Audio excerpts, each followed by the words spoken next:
এই কাফিরদের মধ্যে একটা কাফির ছিল, যার নাম ছিল আস ইবনে ওয়াইল।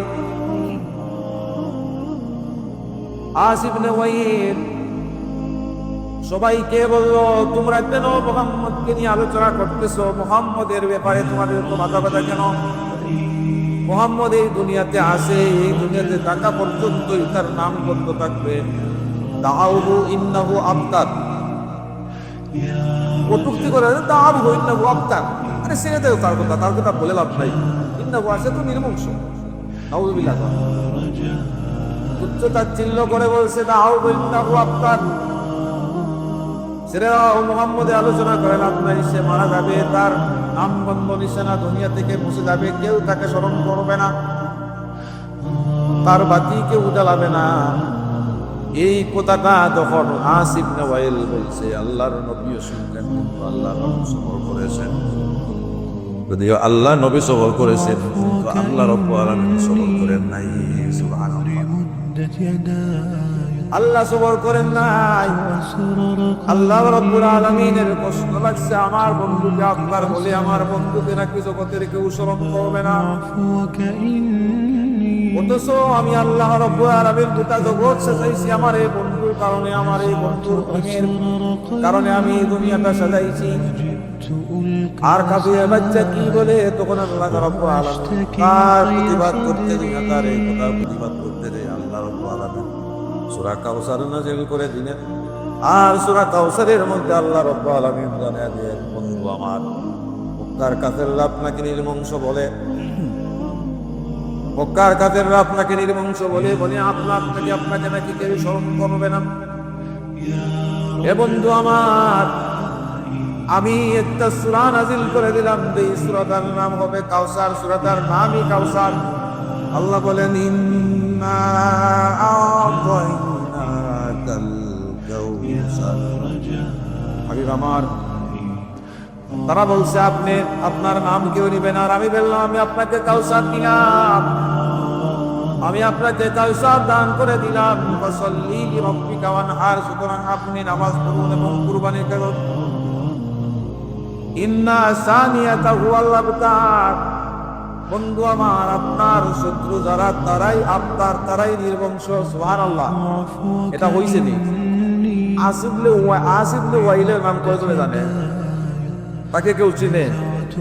তার নাম বন্ধ নাই। আর মুহাম্মদুর রাসূলুল্লাহর নাম জানে না, নাম উচ্চারিত হয় না এমন কোন মুহূর্ত আছে? আর নাম জানে না আল্লাহর জগতের কোন সৃষ্টি আছে?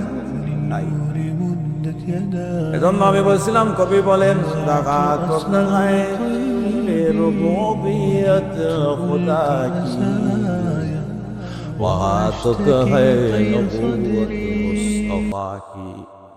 তত জায়গার মধ্যে আমার আল্লাহর খুদাই, তত জায়গায় আমার নবী নবুয়ত,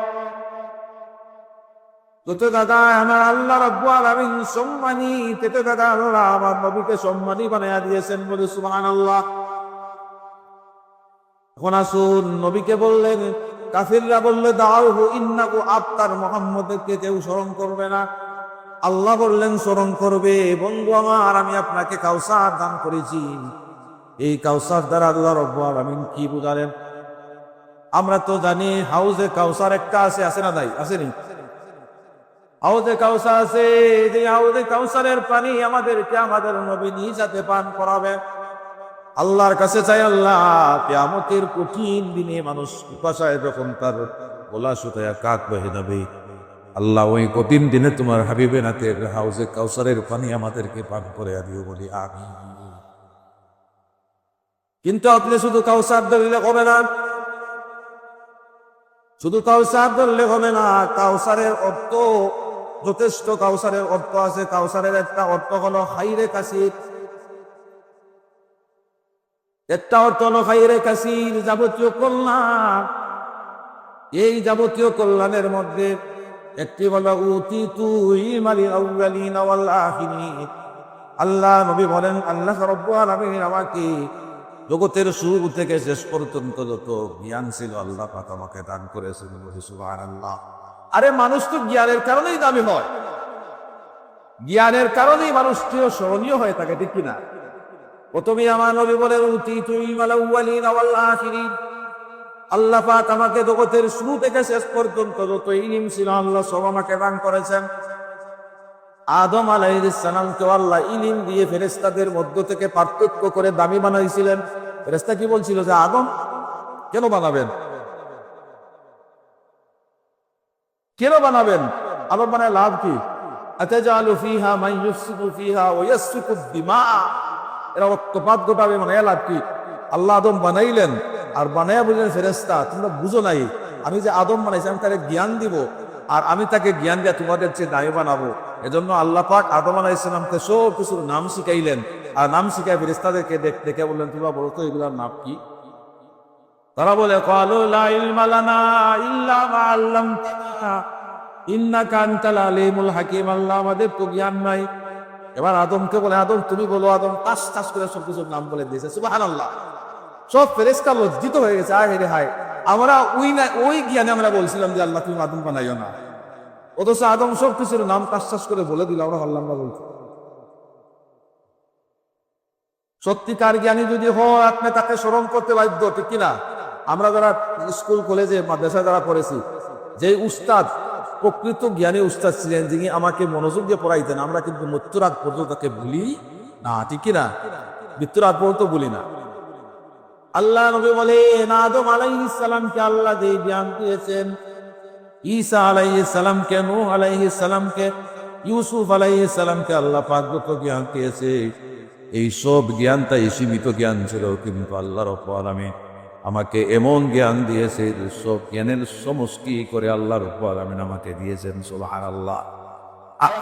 জগতের মানুষ, জগতের বিজ্ঞানীরা গবেষণার জন্য পাগল হয়ে গেছে। গবেষণা করতে করতে তারা আবিষ্কার করে দেখে মুহাম্মদের কাছে তারা ভিক্ষুক। সুবহানাল্লাহ।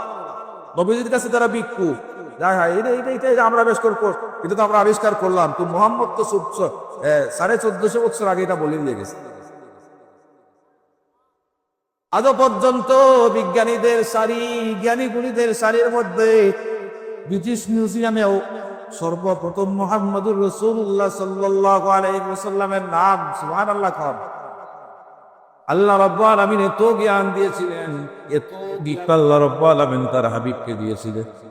আল্লাহর হাবিব রাহমাতুল লিল আলামিন কবরের পাশ দিয়ে হেঁটে যাচ্ছেন, আল্লাহর ভয়ে বলে নিয়ে কবরের মধ্যে আযাব হয়ে গেছে। ইন্নাহুমা লা ইউআযাবান, এই দুই কবরের মধ্যে আযাব হইতেছে। ওমা ইউআযামানি ফি কাবীর, সাহাবায়ে কেরামের সাথে আল্লাহর নবীর সাথে আল্লাহর নবী দুইটা কবরের মধ্যে আযাব হয়ে দেখছেন, সাহাবায়ে কেরাম দেখে না। আল্লাহ নবী বলেন তোমরা জানো নি এই দুইটা কবরের মধ্যে আযাব কেন হচ্ছে? ওমা ইউআযাবানি ফি কাবীর, বড় কোনো কারণে এই দুইটা কবরের মধ্যে আযাব হইতেছে না। ছোট ছোট দুইটা কারণে এই দুই ব্যক্তির কবরের মধ্যে আযাব হইতেছে। আল্লাহ নবী বলেন আম্মা হাদুমা ফাকানা, এক ব্যক্তি হলো লা ইস্তানজিওয়ানিল বাউল, আল্লাহ নবী বলেন একজন অলসে প্রস্রাব করে পরিপূর্ণ পবিত্রতা অর্জন করতে না। আমাদের সমাজে প্রস্রাব করে পুরা পবিত্রতা অর্জন করে না এমন লোক আছে না নাই? নামাজের কথা বললে বলে আমার শরীর পাক না, কেন রে তোর শরীর না পাক থাকবে কেন? তুই তো মুসলিম, তোর শরীর অপবিত্র হবে কেন? তুই অপবিত্র শরীর নিয়ে জমিনের মধ্যে পা দিবে কেন? এই অধিকার তোকে কে দিল?